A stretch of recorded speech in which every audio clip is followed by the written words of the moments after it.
Oh, God, go now. Go now. I don't know what I did, but it works. Start the podcast. Hello, welcome to the Pump is Full podcast, everyone.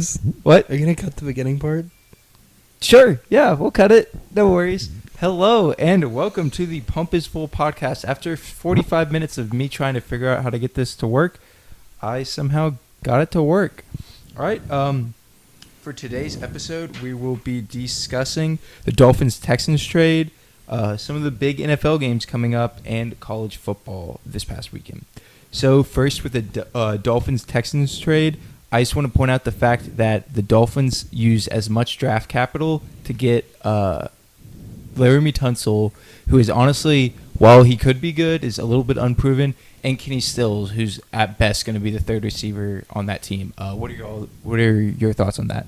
Oh, also, we have Cal joining us today because Will and Zach could not be here. So thank you, Cal. No problem.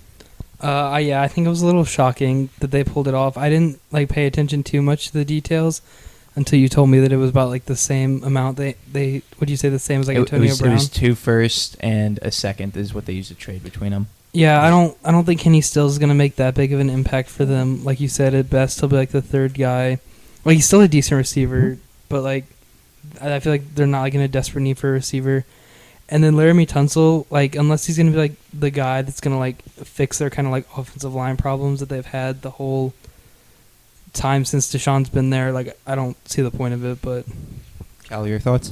I think that it puts the Texans into a win now mode because they're giving up 2 of their first rounds and 1 of their second rounds, which in the NFL, draft picks are really, really valuable. So they're picking up someone to help protect Deshaun Watson while also giving him another weapon in Kenny Stills, which a third receiver he'll still be on the field for most of the game.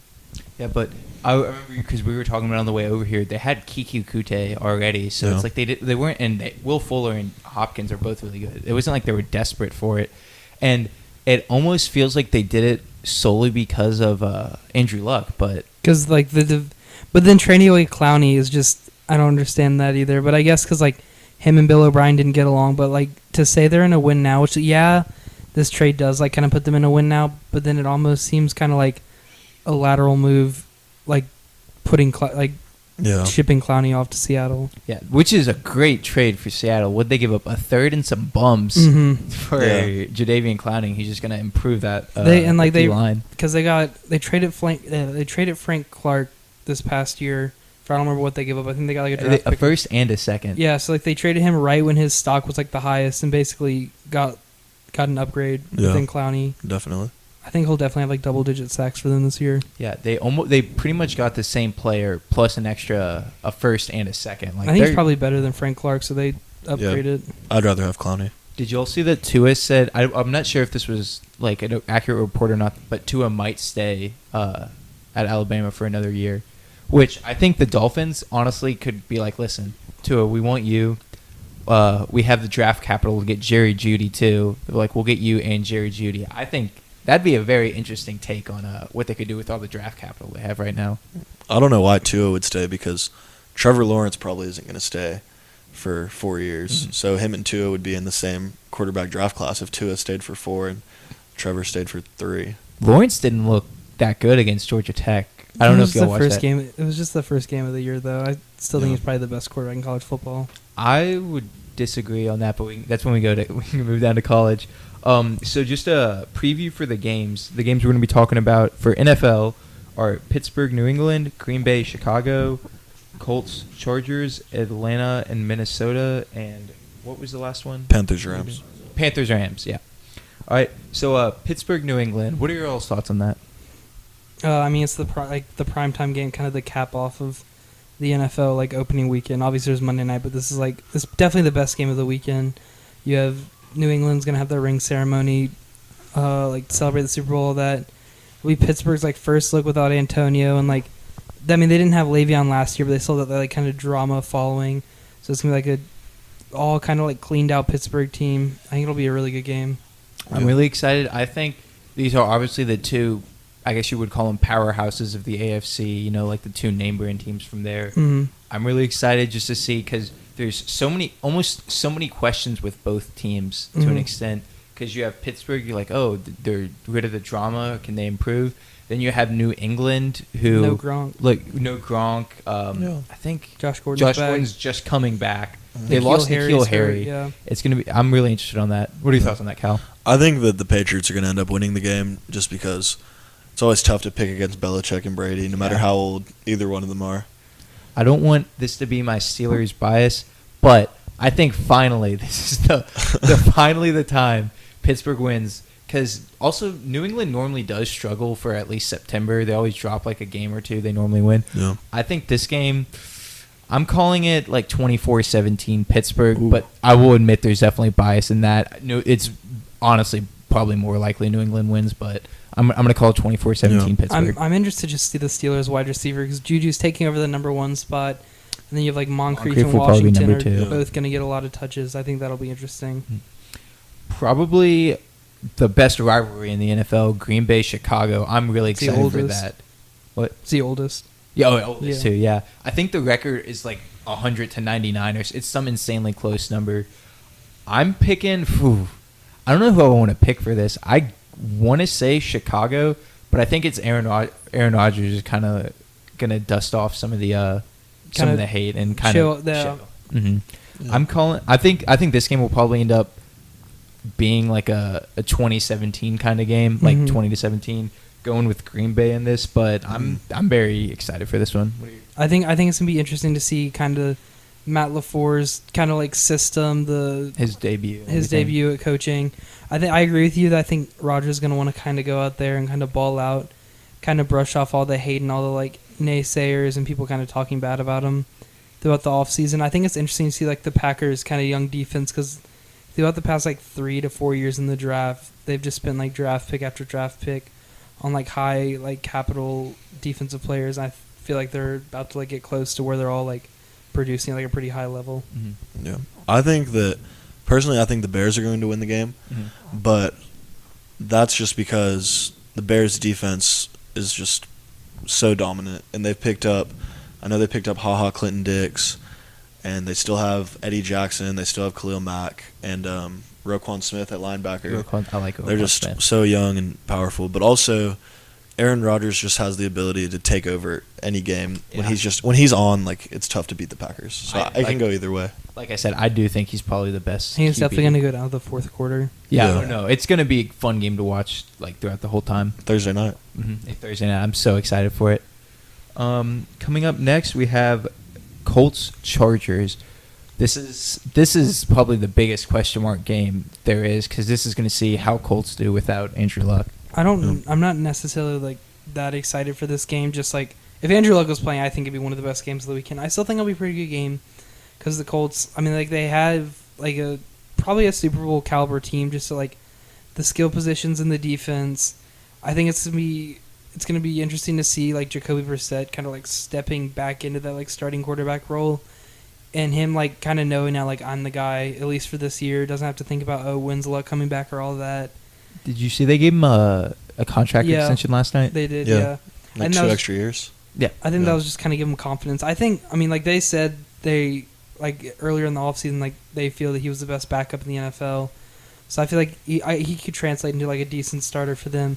I think it's going to be interesting to see, like, on the Los Angeles side also, how they go to kind of replace Melvin Gordon. Because, like, I'm pretty sure he was a Pro Bowler last year.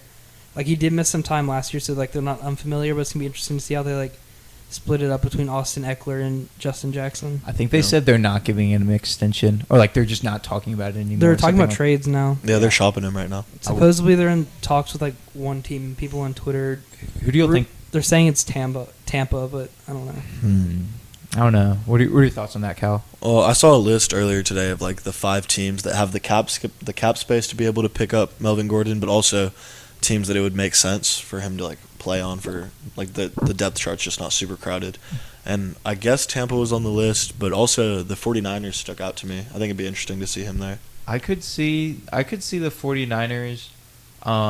Honestly, off the top of my head, I can't think of a team that is in the same position where they need like a star running back, but also has like just enough cap space because he wants to be paid. Yeah. He's gonna he will want to be paid whatever Zeke's about to get paid within like the next day or two. Yeah. But for the game, I think the Chargers are going to win just because the Andrew Luck to Jacoby Brissett downgrade is not, or no, it is. It's more than the Melvin Gordon to Austin Eckler downgrade. So like, it's kind of just like, which one's the bigger loss? And losing Andrew Luck's the much bigger loss than losing Melvin And Gordon. I think both teams are like have a lot of good pieces. Chargers are finally at least healthy for now, and I think they're Well, just no Derwin James until like halfway Oh, through the I season. forgot about Yeah. that. We Yeah. talked about that earlier. Yeah, I love Derwin James. Sucks that he's hurt, but they, like I said, they have at least most of their pieces pretty healthy. So I would agree. I think this is honestly, I don't want to say because I like Jacoby Brissett, but this is probably going to be a game I see can be like 31-14. Like Mhm. Colts just are missing that star power. All right, Yeah. Hudson, I'll let you start with this one. Atlanta, Minnesota. What do you got for that? I think looking at it right now, I think this will probably be the best game of like the 1 o'clock slate. I think it's gonna be interesting to see Atlanta having like all their defensive pieces back, having Keanu Neal back, Deion Jones completely healthy, Dirk Cutter's offense back with Matt Ryan, seeing like how that mixes and flows with each other. Freeman being healthy. It's a lot of guys that were hurt last year, and just getting them back on the field, I think is going to be big. I think it'll be a relatively close game because Minnesota still is one of the better defenses in the NFL. I think Dalvin Cook will come out pretty solid. There's a lot of hype around him. What about you, Cal? I honestly don't know which way this game's going to go because Kirk Cousins, he's always been just pretty average. I'd agree with that. He can't beat the above-average teams. But also, the Falcons, it's going to be the Falcons offense versus the Vikings defense. That's like the main matchup. No one, like, the Vikings offense is cool, but it's still Kirk Cousins. And the Atlanta defense is good, but it's not as good as the Minnesota defense. So whoever can win the game when Atlanta's offense and Minnesota's defense is on the field, I think that's what it's going to come down to. I think I'm going to call Atlanta winning this one. I would probably say like somewhere like 27 to, I don't know, honestly like 14 or something like that. Although I did see Kirk Cousins is second all time in completion percentage. Really? Yeah, I know. I was really shocked. I was like, what? But like I said, I think I kind of agree with Zach's take. I think it was last podcast where he said that Minnesota might be in for a bit of like a fall. I can kind of see them not just being hot from the start. I mean, they do have some good weapons on offense and some good things on defense, but I don't know. I'm not too sold on them. They haven't really impressed me that much over these past few years. Kirk Cousins hasn't really impressed me. He's been average, so I don't know. I'm just kind of out on him. All right, and then what is it? Panthers and Rams? Panthers, Rams, yeah. I think is Cam Newton fully healthy? Do y'all know? I haven't seen any reports that he isn't playing. Yeah, but I think he'll probably play, but I think he's healthy. I think Rams are definitely going to take this one. Like I don't think the Rams are going to pop off because I said that last episode, but I'm just not in. Like I said earlier with the Vikings, I'm just not in on the Panthers. I think they're kind of in for a bit of a decline. I mean, and I keep using this terminology. They have some good pieces, but I'm not hot on Cam at all. I don't think the receiver core is all that good. No, they're not. McCaffrey's pretty good. I Yeah. will say that he's gonna have a pretty nice season, but I'm definitely leaning Rams on this one. Yeah. I'm interested to. I think the Rams will win. I'm interested to see how they'll come out and kind of like dust off that kind of like quote like Super Bowl hangover. Everyone talks about it like after kind of getting shelled in the Super Bowl. I'm sure it's all they've heard about the whole off season, whole training camp, all that. So I wouldn't be surprised if they go out and they beat Carolina by like 2 touchdowns or so and just kind of show people like, hey, we can still play. We still have one of the best offenses in the NFL. What about you, Cal? Yeah, I also think the Rams are going to win this game. I've never been super into the Panthers, like never really bought the hype. And I know Todd Gurley was kind of a weird situation last year near the end. He wasn't really playing, but there was no reports of injury. And I know Sean McVay is just a brutal genius, so he's not going to just forget about the Super Bowl. He's obviously going to build on it and come back stronger. I'm kind of like curious to see the whole Todd Gurley situation because I definitely think they got Darrell Henderson for the exact reason of Gurley's touches are going to be reduced until it comes playoff time. I think Gurley, we could realistically see him not get more than 15, 20 touches a game, and they really kind of have like a more committee aspect until it comes playoff time. Yeah. All right, that's all for that section. Looks like we're running actually a little extra on time, so why don't we get into MVP talks real quick before we go into college? What are y'all's? Who are some predictions for MVP? You don't have to pick one, but like kind of just like a general feel for it. No. I could see, we were just talking about them, I could honestly see McCaffrey being talked about in the MVP talk. Just I don't think Carolina will be, they're not going to be a great team, but he's going to put up monster numbers, receiving, rushing. I think to win the MVP, though, you kind of need that storyline, if that makes sense. Kind of last year's like Mahomes, second year sophomore, kind of out of nowhere, wins MVP. Like you see it in like basketball a lot, too. Like you need that storyline behind it. Like you can be a super good player, but like if there's not the storyline necessarily, I don't feel like you lean voters one way. I could also see. Oh, I just lost. Who's I thinking of?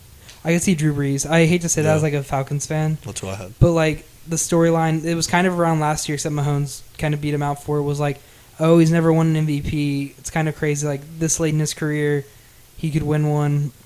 Those are probably like two that stand out to me. Obviously, Mahomes repeating is a possibility. I could see Rodgers winning MVP. Kind of the same thing, like a storyline, like, oh, people talking about him like he's not that great anymore.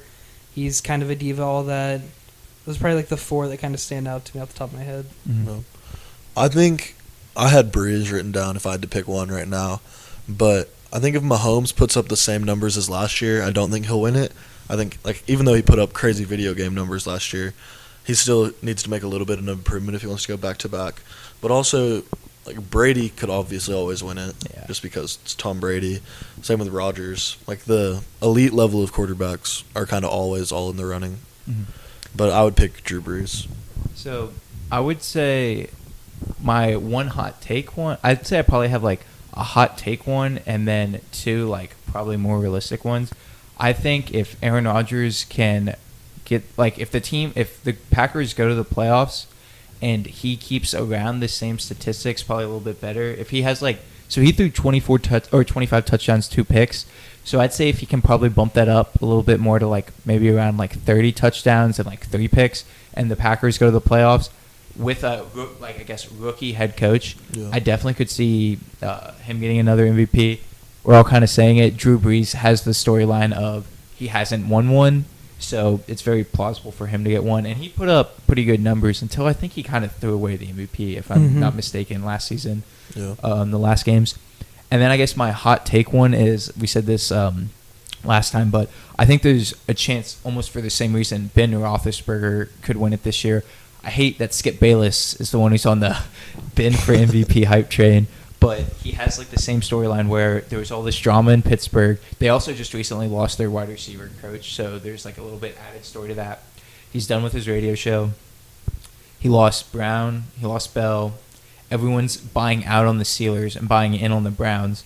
So if he can lead the Steelers to the playoffs, win the division, let's say he cuts back a little bit on the interceptions, maybe no more than 10, and then has like 30 touchdowns and 4,500 yards, I think it's very possible that they're like, hey, he's never won one. We have this cool storyline, and they give it to him. I guess on the flip side of that, though, if Baker somehow wills, if he wills the Browns to like, I don't know, like 12-4, maybe even 13-3, like he's got to be in the conversation. It feels like he's kind of set up for it right now, just all the off-season hype. I would definitely agree. The media, he's definitely, I feel like, one of the more media favorites to where like that, just kind of like that could skew it that way. So polarizing. Yeah, or same thing with like how the media would probably want to give it to like someone like Brady or Rodgers, like that's just kind of like who they go to. Do you think there's any chance a defensive player could win it or be in the conversation? Aaron Donald. Only two, I think it'd be Donald or Mac. But I was about to say I feel like they'd have to put a, just in like this day of age with like offense and stuff, like they'd have to put up like crazy numbers. Yeah. Like both of them could do it, but like I don't know, just because from an offensive side, you can always just game plan around like, oh, Khalil's lined up on this side, like always audible to the other side, and like kind of make him like he affects the game obviously, but that won't show up on the stat sheet. Yeah. Any sort of I guess skill positions that I think could at least like have some sort of chance. I don't like him, but Le'Veon Bell, I think if the Jets are just going to feed him so much, so he could just get the stats easy, and they could realistically. Could you say the same about Saquon though? I was going to say, well, I don't think the Giants are going to have. There's at least some sort of small chance the Jets win enough games so that Saquon's not getting more than 3 wins. Like you said, I could buy in on McCaffrey. I could see a receiver maybe getting it this year. I don't know about that. The only one I would say would be DeAndre Hopkins if the Texans just pop off and he's just like, he goes like 2,000 yards. I don't think he's going to go 2,000 yards, but if any receiver would win, Hopkins, but I would probably lean more towards it's going to be a QB because that's just easily the league we're in. I've always thought it was weird when receivers kind of get put up for big awards. Like, I think it was D.D. Westbrook was at the Heisman ceremony a few years back with Baker. So it's kind of like, yeah, he put up crazy numbers, but like without Baker, Yeah, he's not getting those I don't numbers. know. Who's your rookie of the year pick? Ooh.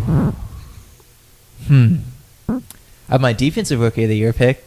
That's I think Devin Bush or Josh Allen. Those aren't biased picks. Those are actual honest picks. I think Josh Allen is in such a good scheme. From Kentucky going to Jacksonville, I like that system.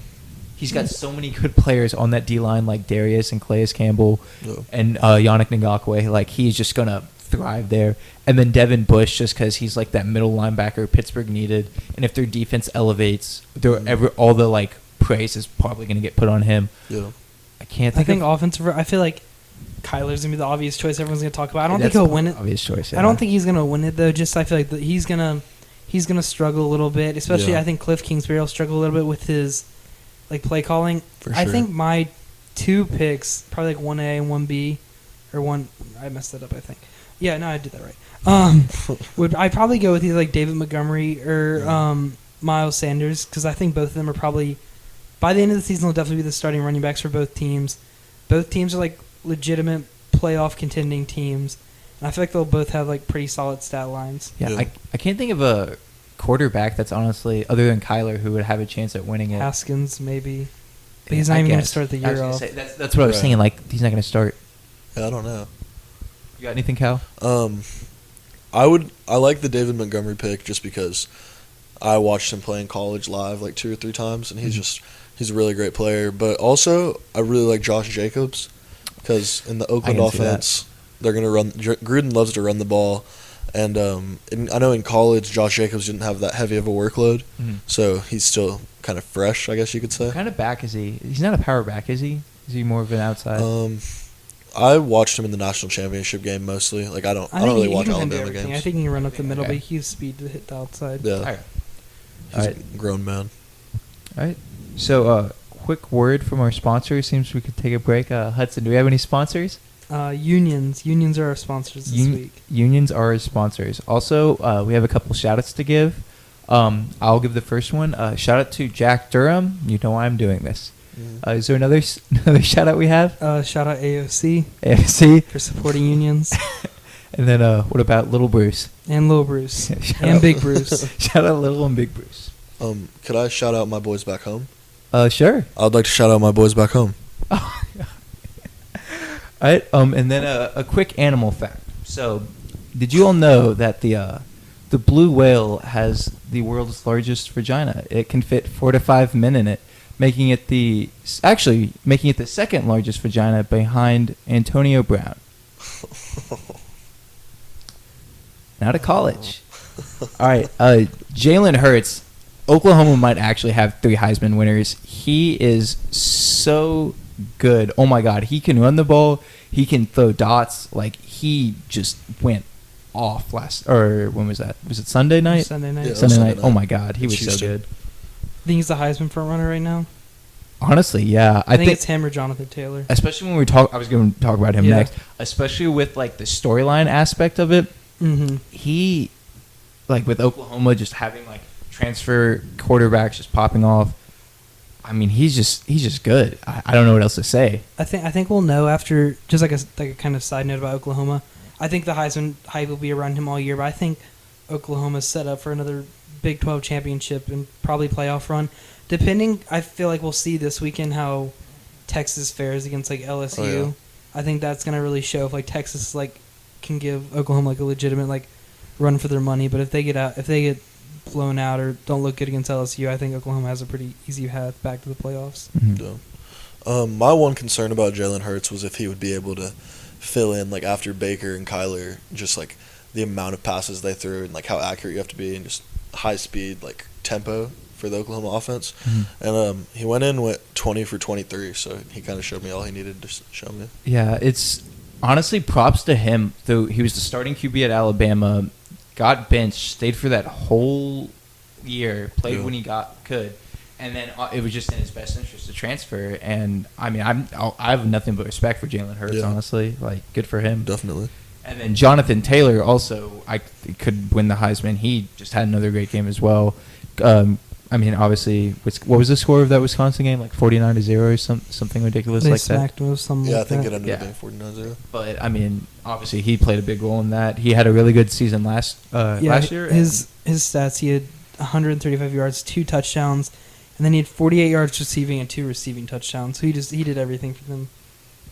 Yeah, I'm buying in on the hype on him. I think he could be the running back market's so weird nowadays. I think he honestly could, like, he has the talent for a first round pick, but I think he honestly could fall to the second round pick. I think he'll be a first round pick. He's on that, like, he looks like he's on that, like, Saquon level, that Leonard Fournette kind of, like, I think he'll be a better back than Leonard Fournette because he can obviously do more, like, catch out of the backfield. But I think he'll be a first round back. I don't know which team right now, but I guess we'll see in the spring. But I think he'll be a first round pick. Yeah, I don't know. He's always been good. Feels like he's been in college for a really long time, but he was also playing against a Charlie Strong defense. So I feel like we need to see him against a little bit more competent of a team to really make our judgments. But like, he's very, very good still. As a Texas fan, what are your thoughts on Charlie Strong defenses? Charlie Strong. They'll let you down. Yeah. Pretty roughly. Yeah. All right. What if I told you that a college football team this past weekend spent almost $1 million just to get beat by Georgia State? What would your thoughts be on that? I wouldn't believe you. You wouldn't believe me? No. Are you sure? Because Tennessee did it. That made my whole weekend. They were talking so much trash that UK couldn't put away Toledo, and they couldn't beat Georgia State. Garantano, or whatever their quarterback's name, he looked awful. When I watched like the second half of it, he just wasn't getting. He was holding the ball super long, took a bunch of sacks. They just did not look like a good football team overall. And their players were acting up on Twitter the days following, like quoting memes that were basically like making Georgia State saying, "Bring me my money," and then Tennessee players saying, "Y'all can't tell me this isn't funny." So that's not a not good look. Not what you want your program to be. Not a football guy move, honestly. No, not at all. Justin Herbert, Oregon, Auburn. He is probably going to be the first quarterback off the board if he played like he did on Sunday. Wait, no, when they play? It was Saturday. Saturday night. Yeah. He looked real good, especially in the first half. He looked really good. All of his passes were super spot on. He played a solid game. Their defense kind of gave up at the end. That's why they didn't win the game. Bo Nix didn't play well. I don't know if you saw. Like he didn't play No. well to like that last kind of sequence. The last drive. No, yeah. Where do you guys think Herbert could go? Where? Like, which team? Yeah, what team do you think is going to pick him up or draft him? I mean, I think Miami will have the first pick. I think it'll be between Tua or Herbert. So I think Cincinnati will have a quarterback opening. I could see him fitting in there. He's a big-bodied, kind of playing in the cold in Cincinnati. Yeah, I don't think the Dolphins would draft him because I just feel like with all those picks, they would want to get more of a flashy player. So I kind of am feeling Tua just because, like, I don't know, it'd be the flashier pick compared to Herbert, and I don't think the Dolphins are very well ran. Do y'all see the Colts picking up a quarterback even though they just signed Brissett to an extension? Like, pick someone up to learn behind him or no? I don't think this year. Yeah. It would depend on how well they go. If they go 8-8, I still don't think they would pick up a quarterback.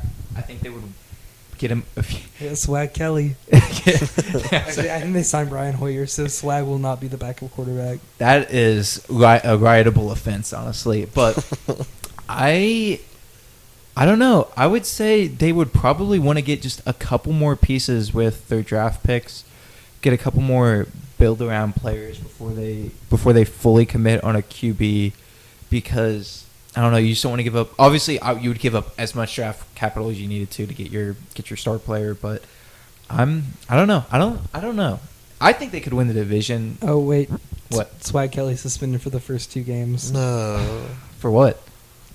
Fighting, drugs, both. Probably. I'm gonna go with drugs, but I do not know. That's so unlike him. It is. Bring back Swag Kelly. What do we have? Oh yes. Moving on, I guess. LSU versus Texas. Cal, we'll let you take this one off. Obviously, it's going to be a great game, but I don't think Texas is going to be able to pull this one out just due to the fact that right now they have one healthy scholarship running back, like a true running back, and they moved a quarterback signee named Rashawn Johnson. He was like one of the top dual threat quarterbacks in the nation. They moved him to running back until the guys get healthy. So he's the second string running back's a quarterback, and the third string running back is a new linebacker signee. So they're not looking too well there. But also, I think Texas is being heavily disrespected already by LSU players and kind of by the media. And they always play better as underdogs, especially under Herman. And I don't know, Ellinger loves to play with that chip on his shoulder. So I don't know. I'm really excited to watch the game. What year is Sam? This is going to be his junior year. Junior year. Okay. You think he's going to go to the draft? No. Okay. I think he will maybe after his senior year, but I definitely think he's staying for his degree. It almost would be in his better interest, just draft wise too, to just like hang back for another year because definitely. of how like stacked this class is coming up. Mm-hmm. All right. Before we wrap up, just one more question I got for y'all. So kind of a little bit off topic, but who is, I guess, a player or two, or whoever you want to talk about, who is your player to watch for the NFL this upcoming season? I honestly need to go with Le'Veon. Mm-hmm. Not only I have him on my fantasy team, but I'm excited to see how he plays after his year off. Mm-hmm. I'm hoping that he's well rested. So I'm excited to watch him. I'm excited to watch the young Cowboys defense. Yeah. Leighton Vander Esch is one of my personal favorite players. Jalen Smith is nasty. Yeah, Jalen Smith just got paid, so he needs to start playing like it. I don't know. I think it's going to be a great year. Yeah. There's a couple players that come to mind. I'd probably have to go with Carson Wentz first, just because like this is his first year kind of back completely healthy. He doesn't have to worry about Foles, any of that. I think he's another person he could end up in the MVP conversation, depending on how his year goes. That's a little biased, but I also have to go with Matt Ryan. Just having Dirk Cutter, all the weapons around him, set up pretty nice, and then probably Baker and Odell. Just kind of seeing how they mesh together, and just like kind of Cleveland as a whole, and seeing like what all the hype's about. I would say one for me would be Phillip Rivers. I think it's just time to see like if he had a pretty good season last year, but I think it's really time to see like because his career. Well, I don't think it's coming to an end anytime soon. He's like same age as Ben. I think they both have 3 to 4 years like max where they can compete at that highest level. And Eli and Ben both got their Super Bowls, so I think it's really Phillip Rivers' time to step up. Yeah. Kind of mentioned him earlier. I think Devin Bush, like obviously this is kind of my hometown, or not my hometown, but my bias pick. I think it's going to be really interesting to watch him almost step up and be like the leader of that Steelers defense. I know they have Cameron Hayward, but Devin Bush is probably going to take that role. And then Derek Carr is someone to watch. While I don't think he's going to pop off, he honestly could be getting moved from Oakland, like because I don't think he's John Gruden's guy. I don't think they want to take him to Las Vegas. Did they go to Las Vegas? This is their last year in the Bay. I think yeah. I think that's another team I think could draft a quarterback, especially to kind of get some hype around moving to Las Vegas, kind of a new face of the franchise type of thing. Oh, yeah, that'd be smart. Yeah, I think this is probably Carr's last year, unless he completely goes out there and balls out. But I could see them trying to get like I don't think they'll have the first pick, and I think Tua will be the first pick, but I could see them getting a Herbert or a Fromm and kind of marketing him as like, oh, we have this young quarterback, young running back, Antonio Brown, kind of all this hype moving from Oakland to Las Vegas. Yeah, I'd agree. All right, well, somehow we worked through those technical difficulties earlier, but I think this was a pretty solid episode. Thanks for coming in, Cal. For sure. Too bad Hudson. The reason Chad Kelly is suspended is for his break-in last fall when he was on the Broncos. Wow. So that's old news. Yeah, old news. NFL, get over it. Swag will be back. He probably apologized already. They let Tyreek Hill beat his child, but Swag Kelly can't just break and enter. So it's kind of bullshit. Yeah. Oh, well. It's a little biased. Yeah, this is bullshit. You know what? We're rioting. Let's riot right now. Swag Kelly can join our union. Swag Kelly, you have an open invite to our union. Contact us at pumpisfull@gmail.com. Thank you. All right, so thank you all for tuning in. This has been the Pump is Full podcast, and we'll see you next week.